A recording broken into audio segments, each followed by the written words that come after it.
Okay guys, naghahanap kami ng bilihan ng kasoy dito kasi parang hindi siya ganun ka yung price niya. So yun, finally nakita na namin si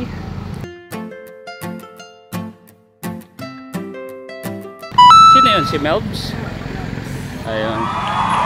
So naghihintay lang kami. Oh. Jay, malapit na, tara na. So yun po guys, itong video na to minutes lang, pero siguro yun, sa paglalakad nagtagal din kami kasi nilago kami, hindi ko siya na video. Layo pa ta? Tingnan nyo ako ha. Ayan, Kasoy Factory Melbs. So ayan yung view guys, oh. Solid din, no. Ayan, oh. So guys, ito yung itsura niya, hindi pa napaprocess. Ayan, parang pato. Ayan.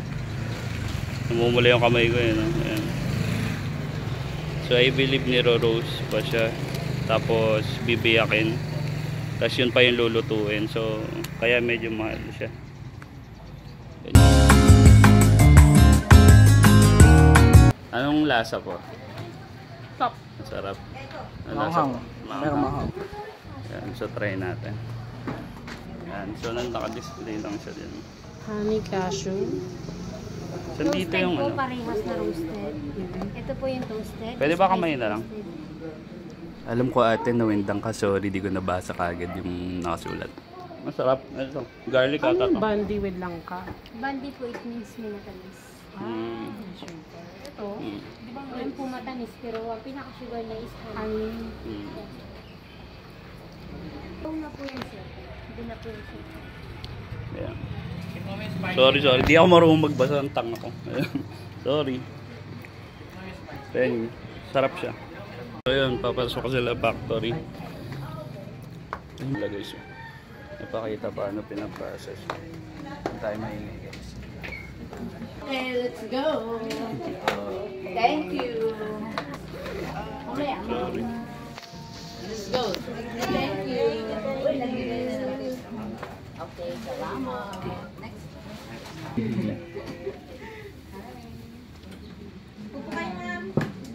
Mga parang takot eh, parang tutuliin tayo lahat ah.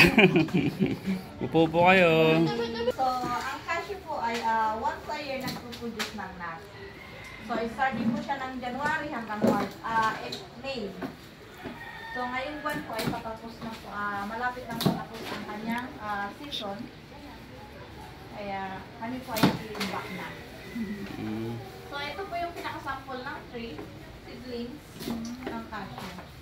So, first process po namin, i-dry po namin yung seeds ng 3 days para po magbawas yung kanyang dagta. Dahil ang kanyang dagta ay nakapaikot sa kanyang nuts. Yan po ay makati na nakakapasok. So, second step, itakat namin isa-isa. Lahat ng ginagawa po, manual po lahat. Wala ko kayong ano? Wala po kaming machine, sir. Machine namin ay ang aming kamay na paraw. So, third step, tatanggalin ni ate isa-isa yung nuts sa shell. Manual din po yan. Hanggang sa matapos. After na po matanggal sa nuts, ito na po siya ang seeds, ang nuts. Ito po ay may pangalawang balat pa. So, ito po ay babalatan po namin isa-isa. Ito po ang pinakamahirap na proseso, ang pagbabalat dahil mano-mano siya at dikit yung ang kanyang balat. Habasik ma'am. So, after mag-peel, yan na po siya. Hugasan po yan ng 10 times or higit pa para po matanggal yung kanyang tagta ang asin. Dun-dun po. Bago naman siya i-prepare na iluto tulad ng toasted, roasted, bandi with langka, brittle with honey. Marami pong product. So, may 3 days po tayo sa taas. Matitikman niyo po doon lahat ng product. Makakapili na tayo. The cashew is once a year to produce the nuts. Starting December until May. Yes. 90% in Palawan the cashew. Our first process, baka gusto niyo i-try ma'am. Our first process is we dry the... Yan, so matatry nyo po. Ano? Pwede madami. Yan. Sige po. Salam po. Isa-isa lang. ha? Isa lang. Another time. So, after we dry, Okay na yan. Sige, tanggalin mo na. step number 2, Yeah, cut ini-encourage one nila. by one. Kaya ba yan? Madali lang, hindi siya matigas na ano, or mabigat ano. Walang nalaglan lang. Hmm. Tapos nahiwa ko may Huwag na si Mary Art, baka matuma hiwa po. Hindi ka pa pwede dito. So, after we dry, we cut one by one. It's a manual process. Yes, na po ay We have no machine here in Coral. Bayaran yan. Huwag ka mag-ano ng reject, minimize mo para magamit. So, after we cut, Ay. because the shell is hard to remove. Yung suwana, iwan na namin dito. Sige. After we remove the nuts, Sige, free labor. Iwan mo na yung coordinate. Para makapag-focus si Madam dun sa ano, ibang lahi. Try na. after we remove like this, we do one by one. The peel is the harder process. That is the juice. Then, if we have like that, that's the clean but not really good. So, we wash 10 times or more than 10 times. We wash. Yes. Or running water or... After we dry, No, ma'am. We prefer to cook. Cook like toasted, roasted, okay. spicy. Yes. in the No, ma'am. In a pan. Yes. Our use is charcoal, not oven. Okay naman. you do oil. The toasted. Ubusin ko rin ng dito. Kinakarir na ni Wana. OJT. Ayan, try, baka gusto nila try Wana, kanina ka pa dyan. Nag-enjoy siya, te, pasensya na. Si ate tamang chill lang dun. Oh. Ano mas mahirap, te, sa experience mo? Yun, o yan. Yung nakandun pa. Kasi mas madikit siya sa shell. From the other... Yung ganyan, biyak, mas madali. Ayun. But tama ka na hot spring, you see the tray with the fruit. In the machinist hot spring. Yung mga puno. So yun, baka gusto nila i-try Wana. Sabihin mo, try nila. Dali Wana, kaya mo yan. Want to try? Sabi mo, dali, sayang inaral natin ng 6 years elementary. So yun, yan yung expert naman. Ano yun natin, paano ginagawa ng expert. So yun Ayan. Hindi pa nasugat yung kamay nyo dyan, te? Awa ng Diyos, sir. Wala pa. Ayun, salamat sa Diyos. Kahit gas-gas? Wala, expert. In 1 hour. 1 hour. Estimate. Estimate 3 kilos. Wow. Yes. Because in a whole day, I finished 20 kilos. 20 kilos in 1 day. Hot only. Wala pa yung pagpil. Yes. Kasi kung tututukan ko ang pagbibiyak lang, kaya ko 30 ganyan. Kaya maganda din yung labors kanya-kanya assigned para mas madami yung production. The cashew is a lot of work. That's why the cashew is very expensive. Yan, so kaya nila pinapakita doon, no? So, kaya huwag kayo magulat, guys. Yan, patry mo sa kanila, ayaw nila. Kahit yung ibang lahi, kadalasan ayaw i-try or may nagtatry din na iba. Ito lang batch na to ayaw. Hindi. Ayun, so yun na, pwede na po kayong bilhin na kayo. Po nila kinakamay lang nila yung pagpipil. Tapos kung paano lutuin, ayun. Wala na siyang special po na ano na ibababad pa siya sa tubig after pagkabalat, diretso luto. Hindi pwedeng ibabad sa tubig dahil ano yung dasta niya, kakatipo yung So after pagbalat, diretso siya na luto. yes po. Hindi na siya, 'di ba? Sabi niyo So yung pag-i-store niya, luto na rin yung tinatabi, ganun. Yung alin po? 'Di ba sabi niyo po nag-aano kayo kasi parang hindi niya na season. So yung pag-i-imbak niya, Nag-i-stock po kami. Nag-i-stock. I-stock namin siya ng seeds. yung ano may cover pa. Yes po. Hindi namin siya pwedeng i-stock ng Nang ganyan dahil mas madali masira. masisira po siya. Tatagal po kasi niyan ay 1 week lang. So yan po lulutuin na yan siya bukas. Everyday po kasi ang luto namin. Kaya ganun yung price niya. No? 1 week lang yung ano, 8 shelf to life. 2 p.m. Pero yung pag may shell po, gaano po ko tinatagal 1 na? year. 1 year. So pag finished product na po siya ay 6 months po. Paano po So yun nga, mas ideal na may shell pa. Per kilo po ma'am. So bibilhin po ng may-ari ng 45 pesos per kilo. So ikaw magbiyak. So kami dito, kami pakyawan. So ang 1 kilo sa amin, sa akin ay 10 pesos isang kilo. So kung makatapos ako ng 10 kilos, So saan? 100. ay 100 pesos ako. Kung makakatapos si ate makatanggal ng 2 kilos, 70 pesos. Ganon din po, same po ang price ng magkatulaan. Seeds lang po yung pinaprocess. And how about O parang yung laman niya. So yung fruits po ay nawi-waste na lang po dahil nga po, sabi ko kanina, wala pa po naka-invento ng pangmatagalan. Pero pwede siya kainin. Yan po ay mapakla na matamis. Nakakain naman siya. Mas malakas yung lasa niya. O yung dilaw, parang dilaw ba yun? Ano ba kulay nun? Bali, 3 kinds of color po tayo, red, yellow, and pink. Matamis na mapakla. Matubig po siya. variety niya po iba-iba rin? Yes po, iba-iba. Ayun dito po sa Palawan. Ano yung parang Kaya sa ibang...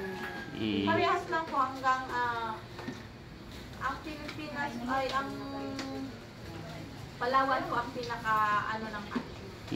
So meron pa sa ibang talaga. lugar pero konti lang. Tulad po ng Antipolo, ang Antipolo po ay nanggagaling ng pinanggagalingan ng seeds nila ay dito sa Palawan. So ano, gusto niyo ata mag-apply? So may 3 days po tayo sa Opo. Nagtaas. Natapos na po. Kaya nga kami pinababa kasi mauubos na nito. Sige po, thank you po. Ayun, so bagong kaalaman guys. Maraming salamat po mga ate. Ayan, so bili na po kayo this way po. Huwag lang po tayo puro pre-taste, no? Bili-bili din po tayo. Diba, thank you te. Ayan, so punta lang kayo dito guys. Maganda yung store nila. Ayan, open yung sarado siya 9 PM, open 6 AM. Ayan, gilid lang kayo dito guys.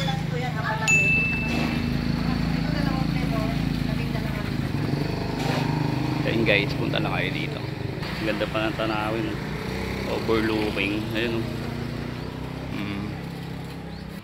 Melb's Cashew Factory. Doon yung address. Kontakin nyo na guys.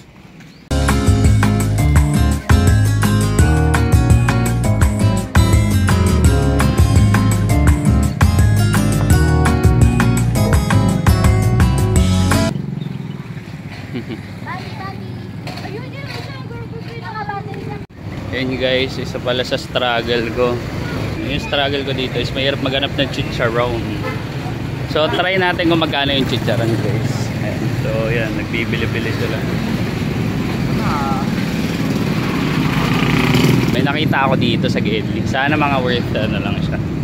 Sa amin yung price niyan is 20 ata or 18. Try natin. Ayan. Gaano po sa chicharon? Magkano po? 25 po. Dalawa po.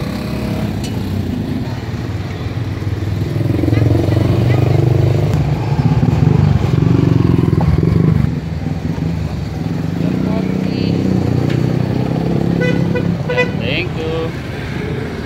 Guys. Nasa sila. Nakabili tayo chicharon.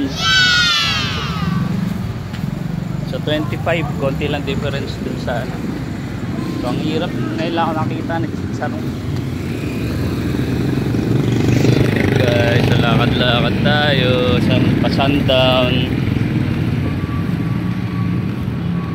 Tapos yan, ang ganda din ng ano dun, Don Pedro. Tayo kay Don Pedro. Ayun. So pag nagtinanong, where you guys at? We're here at the No Name Bar. Yeah. How the hell will I know where you at? Yan. So we're at No Name Bar. Yeah. Mahirapan sila. Ayan. So sino kaya nakaisip na ng pangalan? Pero okay din. Ayan guys, so tingnan nyo. Hi. Kaso hindi na sarado na ata. Ang ganda din. Dito lang yan sa Palawan. Ayan. Bumibili sila dito sa Island Souvenirs. Ano pangalan nun, Jay? Walang, Yung bar na yun, no? walang pangalan eh. No name. Nice. So yung mga price, pero depende pa yun, nag-iiba-iba din yan. Baysa. Yan. Bawal dyan, sir. Bawal dyan.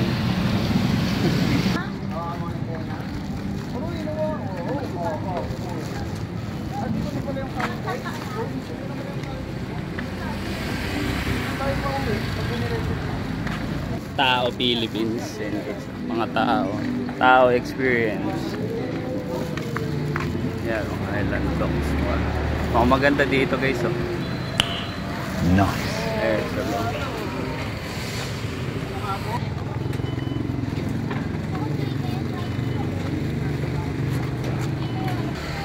Yan guys, oh.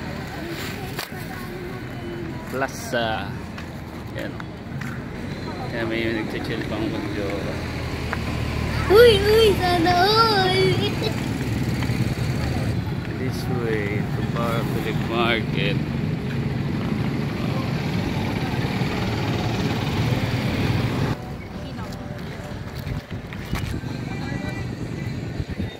Yan ang sunset, oh. Hello araw, ang ganda ng ano mo dyan, ha. Yan, so mamamalengke lang kami guys. Island Boy Grill. Dito lang siya malapit sa palengke. Ayan guys, no. Parking. Dito ang ganda guys. Ayan. Yung Mount Tapias.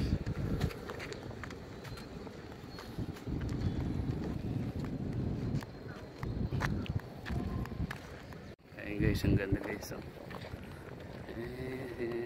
Diba? Yan, Island of Palawan.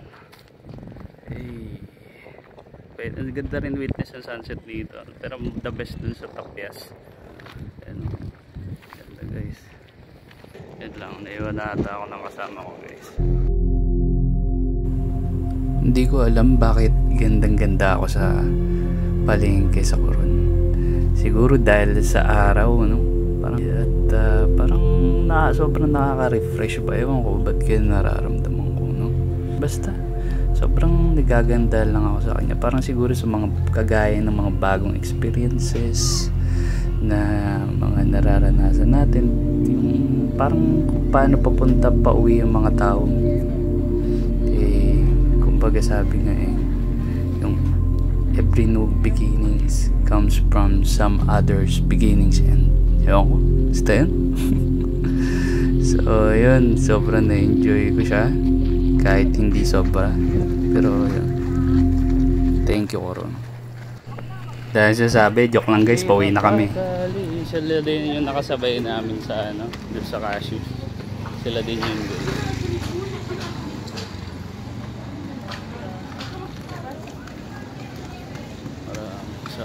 Japanese.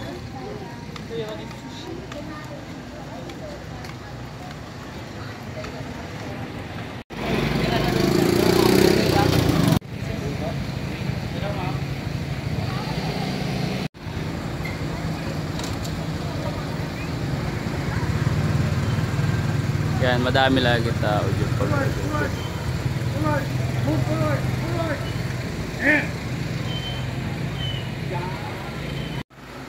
so yun guys, palis na sila.